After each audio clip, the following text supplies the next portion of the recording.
Did you stop to take a picture of the rainbow? Did you admire how beautiful it was? Or did you just think of what the world says that the rainbow means?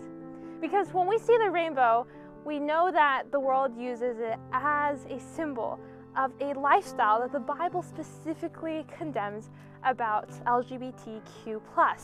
And because God made, it says, man and woman, and with this beautiful rainbow, it has been used many places, such as the White House, hung on people's houses to show pride in a lifestyle that God condemns. But when you see it, and when I see it, that's usually the first thing that comes to mind. But there is a greater truth, there is a bigger beauty underlying why the rainbow is there in the sky for us to see.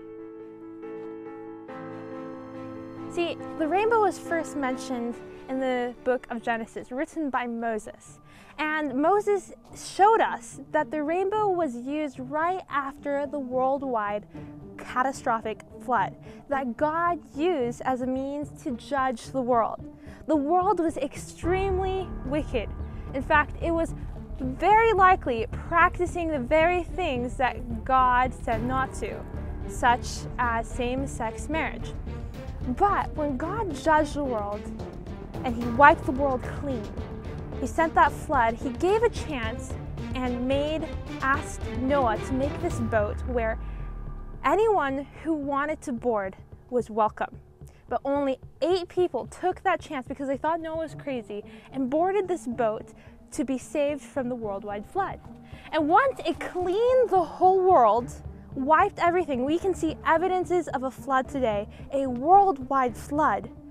God sent the rainbow as a promise to say, I will never again flood the whole world at one time with a catastrophic flood as judgment.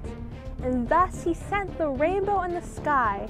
He bent it there as a promise to never judge the world again through that means. The next and final time we see the rainbow is almost very significant, I think, because we see it in Revelation chapter 4. And in Revelation chapter 4, it says this. It says, and he that sat was to look upon like jasper and a sardine stone, and there was rainbow around the throne, and the sight unto an emerald. It's talking about God's throne, where He sits, and there is a rainbow surrounding His throne. Now, in Revelations, it starts talking about the end of the world, the end judgments, before Jesus comes again. And it's kind of interesting, and I wonder if it's the reason it's there is because the rainbow was a promise, a seal that God used to His people to promise that there would never be a catastrophic worldwide flood again in this world. But that there will be again another set of judgments that will happen in a different form. The Bible talks about it in different ways of what will happen at the end. But that He has the same promise that those who believe in God, those who truly love Him and obey His commands, just like He provided a way out during Noah's time, that He built an ark, that whoever wanted to come in was welcome. That God says at the end of time, that whoever trusts in God, whoever gives their life to God, He will make a way of escape in a way that we may not understand and know how, but that He will, and that He has His promise.